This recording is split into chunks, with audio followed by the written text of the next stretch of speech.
Hello guys, welcome back to Mind Spark Physics. So please grab your notebook to make new topic notes like previous topic. We have discussed about the units and measurement.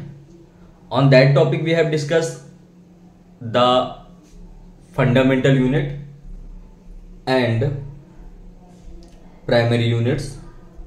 Like fundamental units like length, mass, time, etc. अब now we discuss about the supplementary unit. हमने जो last topic discuss किया था वहां पर हमने fundamental units के बारे में बात की थी कि फंडामेंटल यूनिट्स होती क्या हैं और फंडामेंटल यूनिट्स काम कैसे करती हैं. उन फंडामेंटल यूनिट्स के अलावा कुछ यूनिट और होती हैं जिनको हम सप्लीमेंट्री यूनिट के नाम से जानते हैं. किस नाम से जानते हैं बच्चा? Supplementary unit. अब सप्लीमेंट्री यूनिट क्या है? वो यूनिट है जिनका यूज तो हम करते हैं, बहुत अच्छे से करते हैं और हर एक जगह हम इनका यूज करते हैं. लाइक आपने दो चीजों के बारे में पढ़ा होगा. नंबर फर्स्ट आपने पढ़ा होगा बेटा सॉलिड एंगल के बारे में कि सॉलिड एंगल क्या होता है, और नंबर सेकंड में बेटा आपने पढ़ा होगा प्लेन एंगल के बारे में. अब हमें इन्हीं दोनों चीजों के बारे में डिस्कस करना है कि सॉलिड एंगल क्या होता है और कैसे कैलकुलेट कर सकते हैं, प्लेन एंगल क्या होता है और इसका कैलकुलेशन हम कैसे कर सकते हैं. तो अच्छा बड़े ध्यान से ही देखना और बड़े ध्यान से समझना कि सॉलिड और प्लेन एंगल में क्या क्या डिफरेंस होता है. अगर बात करूं किसी सॉलिड एंगल की, किसी स्फेयर के लिए, हम किसके लिए बात कर रहे हैं? हम यहां पर फॉर स्फेयर. किसके लिए बेटा? एक स्फेयर है हमारे पास, हम उसके लिए डिस्कस कर रहे हैं कि स्फेयर में सॉलिड एंगल क्या होगा.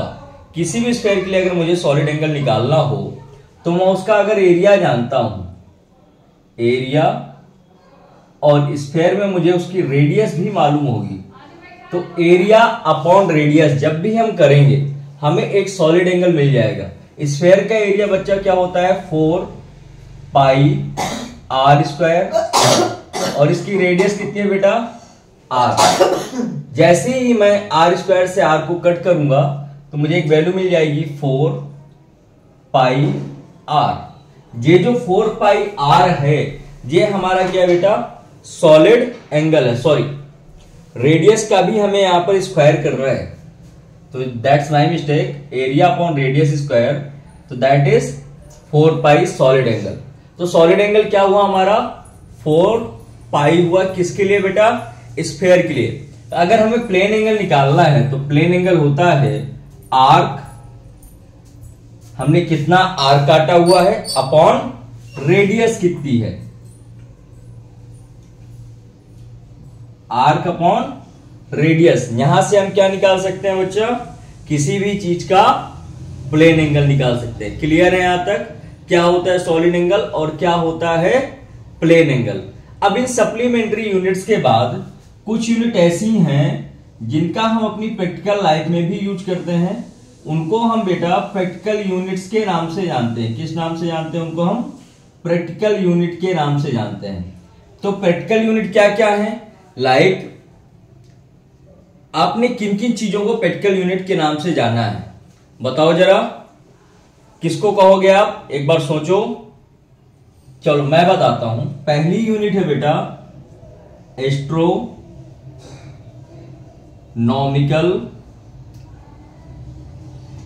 डिस्टेंस. क्या कहते हैं इसको? या एस्ट्रोनॉमिकल यूनिट.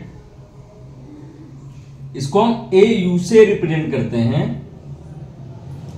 ये प्रैक्टिकल यूनिट हम सारी लेंथ के लिए लिख रहे हैं पहले, तो आप लेंथ के बारे में हम किन किन चीजों का यूज करते हैं बड़ा अच्छे से ध्यान देना कि एस्ट्रोनॉमिकल यूनिट ऑफ लेंथ क्या होती है. The mean distance between earth and sun. क्या लिखोगे इसको? It is the mean distance, it is the mean distance between earth to sun. Earth और सन के बीच की जो मीन डिस्टेंस होती है उसको हम AU के नाम से जानते हैं, इज 1 AU, और अच्छे से डिफाइन हो गया, 1 एस्ट्रोनॉमिकल यूनिट के बराबर होता है। क्या होता है? It is the mean distance between earth to sun is 1U। 1U की वैल्यू क्या होगी? 1 AU किसके इक्वल होगा बेटा? ये जरूरी है, डेफिनेशन जरूरी नहीं है, ये इसकी वैल्यू जरूरी है। मीटर में हम इसको कितना लिख सकते हैं? तो मीटर में होता है 1.496 इंटू 10 की पावर 11 मीटर। कितना बेटा? 1.496 इंटू 10 की पावर 11। किसी किसी बुक में इसको एक वैल्यू 1.5 के नाम से भी दिया है, इंटू 10 की पावर 11 मीटर। क्लियर है यहां तक बेटा? अप्रॉक्सीमेट इक्वल, इस वजह से हम यहां तक चीजें करते हैं। तो अभी हमने किन किन चीजों के बारे में पढ़ा? हमने पढ़ा कि सॉलिड एंगल क्या होता है, हमने पढ़ा प्लेन एंगल क्या होता है, और हमने पढ़ा एस्ट्रोनॉमिकल डिस्टेंस कितनी होती है और किसको कहते हैं। ठीक है यहां तक? अब अगला टॉपिक चलो अब AU के आगे हम डिस्कस करते हैं कि AU के आगे कौन कौन से यूनिट हमारी लेंथ को मेजर करती हैं। तो बेटा दूसरी यूनिट जो हमें मेजर करनी है उसका नाम है light year.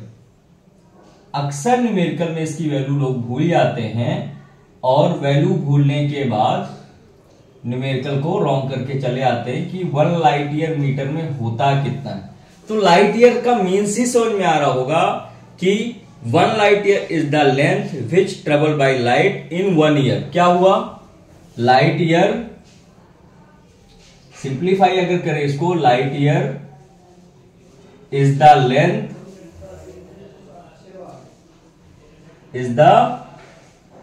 Length travel by light in 1 year. एक ईयर में लाइट ने कितनी डिस्टेंस ट्रेवल की, इसको हम लाइट ईयर के नाम से जानते हैं। तो 1 लाइट ईयर मीटर में कितना होगा? 1 लाइट ईयर मीटर में कितना लिख सकते हैं हम इसको, कि एक लाइट कितनी ट्रेवल कर सकती है। तो देखो 3 इंटू 10 की पावर 8, ये तो हो गई बेटा लाइट की स्पीड। 3 इंटू 10 की पावर 8 हो गई लाइट की स्पीड, इंटू 1 ईयर की बात कर रहे हैं तो 365 डेज हो गए। अब एक डेज में क्या क्या चीजें हो सकती हैं? एक डेज में कितने आवर होते हैं बेटा? 24 आवर होते हैं सर। एक आवर में कितने मिनट होते हैं? 60 मिनट होते हैं। एक मिनट में कितने सेकंड होते हैं? 60 सेकंड होते हैं। ये जब इसका हम कंप्लीट कैलकुलेशन करते हैं, 365 into 24 into 60 into 60 into 3 into 10 की पावर 8, ये जब कंप्लीट निकलता है तो 1 लाइट ईयर की वैल्यू जो निकल कर आती है हमारी मैथमेटिकल फॉर्म में, वो निकल आती है 9.46 इंटू 10 की पावर 15। क्या निकलती है बेटा? 9.46 इंटू 10 की पावर 15 मीटर। ये हो गई हमारी लाइट ईयर की value. Light year is the length travelled by a light in 1 year. Clear है यहां तक बच्चा? अब आते हैं एक नई यूनिट में जिसका नाम है पारसेक। क्या नाम है बेटा? पारसेक, या यहां पर स्पेलिंग में थोड़ा सा मिस्टेक है, PERSEC है ये बेटा, के नहीं है। तो पारसेक क्या होता है? अब भाई पारसेक तो कुछ बड़ा सा होगा। एक आर्क हमने डेवलप किया है। ये मेरे पास एक प्लेन है, ये एक प्लेन है जो सन से अर्थ को रिप्रेजेंट कर रहा है। मैंने यहां पर किसी थीटा एंगल पे 1 सेकंड पे, ये थीटा एंगल है मेरा, 1 सेकंड में जो आर्क डेवलप किया है AU के लिए, कितने टाइम पे बच्चा? Within 1 second. This arc is known as parsec. Define कैसे करोगे? 1 parsec is the radius of circle. क्या लिखोगे? 1 parsec is the radius of circle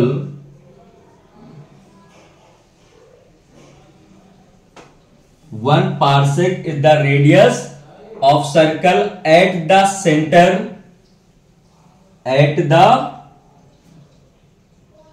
centre, किसका सेंटर बेटा, which an arc of the circle 1 AU long subtend an angle in 1 second. क्या लिखोगे, 1 parsec is the radius of circle at the centre which an arc,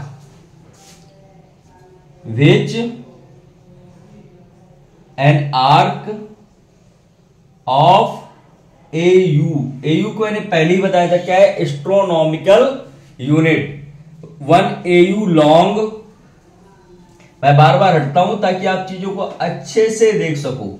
long सब्स्टिट्यूड या subtends, SUBTENDS subtends, कितने में, on angle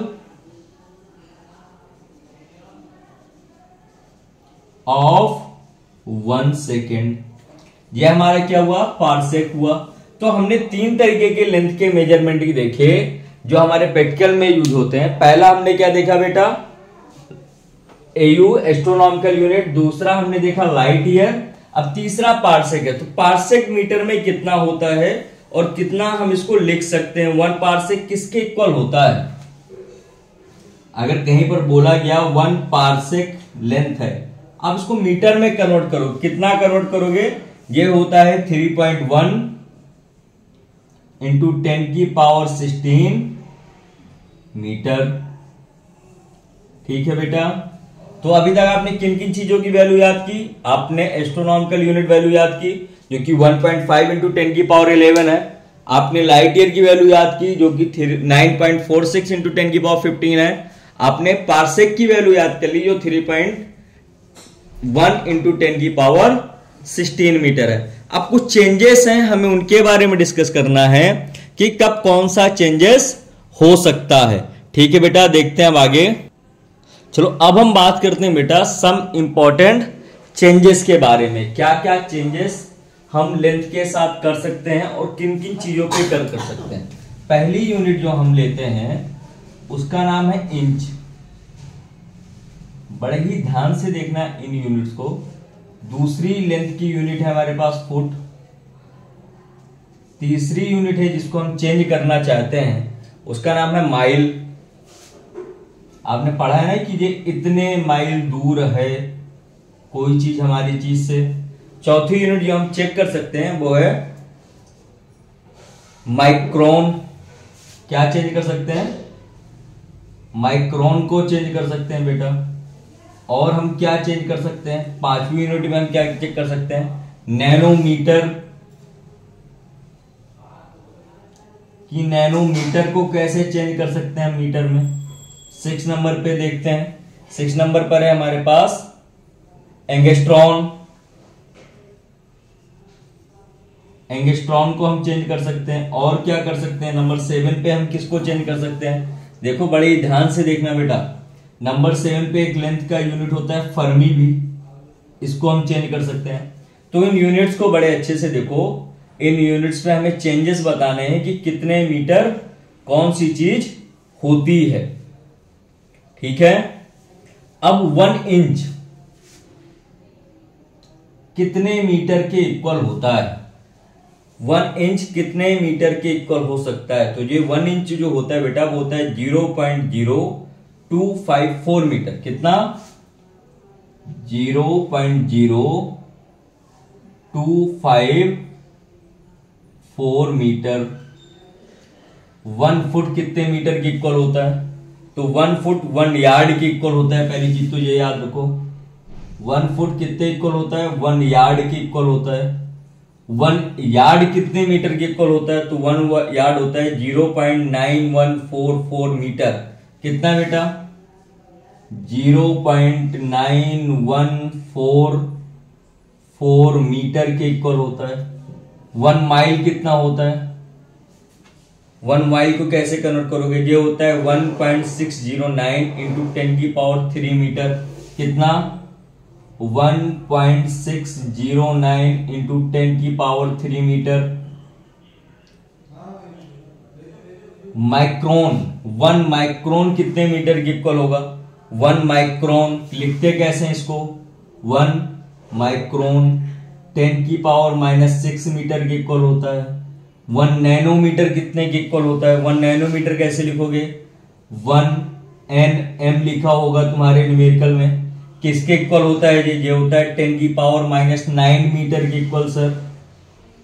अब आगे आते हैं, angstrom को क्या लिखोगे? एंगस्ट्रॉन भी ये सब बढ़ ऊपर से कम की ज्यादा से कम की तरफ आने वाले हैं। 1 एंगस्ट्रॉन ये पॉइंट लगा मिलेगा। इसको कितना लिख सकते हैं? इसको हम लिखते हैं 10⁻⁻10 मीटर। क्या लिखते हैं इसको? 10⁻⁻10 मीटर। 1 फर्मी को क्या हम लिखते हैं? 1 फर्मी को 1 FM लिखा जाता है बेटा। 1 फर्मी किसके इक्वल होता है? 1 फर्मी होता है 10⁻⁻15 मीटर के इक्वल। किसके इक्वल? 10⁻⁻15 मीटर के इक्वल। अब एक चीज और, इनके अलावा बहुत सारी चीजें जैसे एकड़, हेक्टेयर, हम खेत नापने जाते हैं या हमारा जो लेखपाल होता है वो खेत नापने जाता है, तो इन चीजों को कैसे लिखता है? 1 एकड़ को वो कितने मीटर में लिख सकता है? फटाफट मुझे कमेंट सेक्शन में बताओगे। नहीं बता पाए तो मैं लिख के दूंगा तुम्हें। 1 एकड़, 1 हेक्टेयर, 1 हेक्टेयर कितना होता है? सोचना, जल्दी से सोचो और फिर मुझे उसका आंसर देना। जो 1 एकड़ है वो होता है 4047 मीटर स्क्वायर के इक्वल। 4047 मीटर स्क्वायर के इक्वल होता है बेटा। 1 हेक्टेयर किसके इक्वल होगा? 1 हेक्टेयर को जो आप देखोगे तो 1 हेक्टेयर होता है 10⁻⁻4 मीटर स्क्वायर के इक्वल। किसके इक्वल? 10⁻4 मीटर स्क्वायर के इक्वल। ये हमारे सारे प्रैक्टिकल यूनिट हैं जो कंजर्वेशन ऑफ लेंथ के काम आते हैं। Like 1 inch 0.0254 metre, 1 foot 1 yard 0.9144 metre, 1 mile equal to 1.609 into 10⁻³ metre, 1 micron 10⁻⁻6 metre, 1 nanometre 10⁻⁹ metre, 1 angstrom 10⁻⁻10 metre, 1 fermi 10⁻⁻15 metre, and last but not the least 1 acre 4047 metre square, 1 hectare 10⁻⁴ metre square. अब हम बात करते हैं, हमने length की बात कर ली बेटा, प्रैक्टिकल यूनिट ऑफ वॉल्यूम क्या क्या होते हैं? लेंथ पे तो यही थे। अब आते हैं हम नेक्स्ट पे, प्रैक्टिकल यूनिट ऑफ वॉल्यूम क्या क्या होंगे? आप कुछ लेने गए, आपने उसको लीटर में लिया, क्या लीटर को भी आप चेंज कर सकते हो? Suppose that I have a cube like this. इस क्यूब को तो हम लीटर पे नाप नहीं सकते, इसको तो हम मीटर पे ही कन्वर्ट करना पड़ेगा। हम जानते हैं अगर मुझे इसकी एक साइड पता है, मैं एक का क्यूब कर दूंगा तो मुझे मिल जाएगा। 1 लीटर कितने क्यूब के बराबर होता है?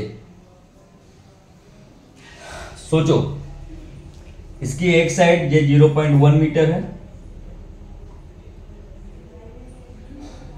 अगेन दूसरी साइड भी इसकी 0.1 मीटर है, एक साइड और दी गई है मुझे 0.1 मीटर।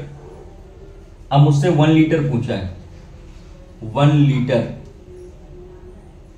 इज इक्वल टू, इस क्यूब के अंदर 1 लीटर आ जाता है। मैं क्या करूंगा 1 लीटर के लिए? कैसे निकालेंगे? 0.1 इंटू 0.1 इंटू 0.1 मीटर क्यूब। अगर मैं सबका मल्टीप्लाई कर दूं तो मुझे 1 मीटर क्यूब मिल जाएगा। यानी कैसे मिलेगा मुझे? क्या लिख सकता हूं इसको? ये 0.01 है, अगर ऐसा है तो क्या मैं 1 लीटर इक्वल 1/1000 मीटर क्यूब लिख सकता हूं क्या? हाँ सर बिल्कुल लिख सकते हैं। अगर ऐसा लिख सकते हैं तो क्या हम इसको ये लिख सकते हैं क्या? 1 metre cube is equal to 1000 litre. Yes sir बिल्कुल लिख सकते हैं। 1 metre cube is equal to 1000 litre. That is the correct answer of this question. Now we discuss next topic and next unit. So guys, I hope you like it. और आपको ये सारी चीजें समझ में आई होंगी कि कहाँ पर कितना चेंजेस होता है, कहाँ पर क्या चीजें होती हैं। अभी हमने लेंथ और वॉल्यूम के बारे में बात किया है। ऑन नेक्स्ट जो हमारा नेक्स्ट लेक्चर होगा उसमें हम डिस्कस करेंगे मास के प्रैक्टिकल यूनिट क्या होते हैं, टाइम के प्रैक्टिकल यूनिट क्या होते हैं, सोर्स ऑफ एरर क्या क्या होती है जब हम किसी चीज को मेजर करते हैं, लीस्ट काउंट किस इंस्ट्रूमेंट का कितना होता है। देन हम डिस्कस करेंगे डायमेंशन एनालिसिस के बारे में। सो चैप्टर लॉन्ग है, डिटेल है, so please join this channel and share with your friend. Also subscribe the channel for the notification. So guys, thank you very much and meet me on the next topic on next video. Thank you guys, bye bye.